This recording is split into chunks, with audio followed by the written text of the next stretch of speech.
یہ وہ موتی ہیں، ہیرے، ان کو چننے کی ضرورت ہے۔ تو جہاں یہ نصب العین بنایا ہوا ہے نا، وہاں یہ گاڑی اور بنگلہ اور فلاں، وہاں نصب العین بناؤ، مجھے تواضع کا پیکر بننا۔ بہت بڑی دولت ہے، بہت بڑے بنگلوں سے، محلات سے بہترین ہے۔ اخلاص بہت بڑی دولت ہے، اس سے بڑھ کر کچھ نہیں ہے۔ اس کا بدل تو جب اللہ عطا فرمائے گا نا تو پھر پتہ چلے گا۔ اور دل اس قدر پاک اور ستھرا ہو جاتا ہے، اور انسان کو سوچنا چاہیے، کبھی کسی کو سالوں بعد اولاد ملی ہو، اس کے چہرے کی رونق دیکھنے سے تعلق رکھتی ہے۔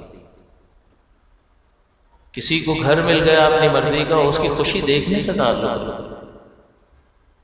کوئی پیسے جمع کر رہا تھا، نیا ماڈل کا آنے والا موبائل ریلیز ہونے والا، میں وہ لوں گا، بس 10,000 کم ہے، تو ابھی ہوا نہیں ہے، 10,000 باقی ہے، محنت اس کے لیے باقی ہے، لیکن وہ اپنے محبوب موبائل سے ملنے کی اس کی خوشی دیکھنے سے تعلق رکھتی ہے، اس کے چہرے کی چمک دیکھنے سے تعلق رکھتی ہے۔ کہیں چاہتا ہے یہاں میرا رشتہ ہو جائے، وہاں ہاں ہو گئی تو اس کے چہرے کی رونق دیکھنے سے تعلق رکھتی ہے۔ غرض یہ کہ مختلف لوگوں کی مختلف خواہشات، ان کے مختلف محبوب، اور جب محبوب قریب ہوتا ہے، بلکہ قریب بھی نہ ہو، ایسے اس کا تصور کرے تو دل میں یعنی ٹھنڈ پہ جائے، کلیجے میں ٹھنڈک پڑ جاتی ہے۔ ایک ماں کا سالوں سے بیٹا باہر ہے، بیٹا آ رہا ہے، ماں کی حالت دیکھنے سے تعلق رکھتی ہے۔ ایک باپ کے جوان بچے ہیں جو اس کے فرما بردار ہیں، وہ بہت بوڑھا ہو چکا ہے، بس وہ اشارہ کرتا ہے، اس کی اشارہ ابرو پہ حاضر ہو جاتے ہیں، اس آدمی کی طاقت کا اور اس کی خوشی کا اندازہ نہیں لگایا جا سکتا۔ یہ محبوب ہے ہمارے، جب ہمیں یہ مل رہے ہوتے ہیں یا ملنے والے ہوتے ہیں تو اس کی خوشی دیکھنے کے لائق ہوتی ہے۔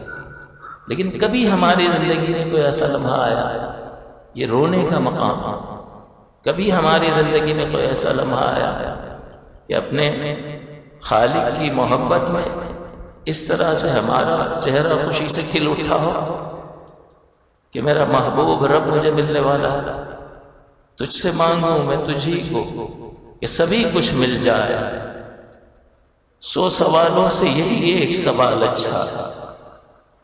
کبھی ایسا ہوا زندگی میں؟ اپنی زندگی کے لمحات پر غور کرنے کی کوشش کرو، بندے تیری زندگی کس کے پیچھے گزر رہی ہے؟ یہ 4 چند چیزیں، ان کو جمع کر کے، ان سے تعلق قائم کر کے تو اتنا خوش ہوتا ہے۔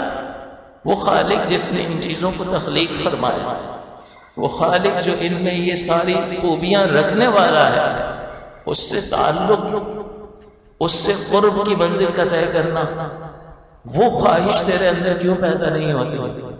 اگر وہ خواہش پیدا ہوتی ہے، اور ہونی بھی چاہیے، کہ اس وقت ہوگی جب اس کی نعمتوں کو بندہ یاد کرے اور اس کی طرف متوجہ ہونے کی کوشش کرے کہ اگر وہ مل گیا تو سب کچھ مل گیا، تجھ سے مانگوں میں تجھی کو کہ سبھی کچھ مل جائے، 100 سوالوں سے یہی ایک سوال اچھا۔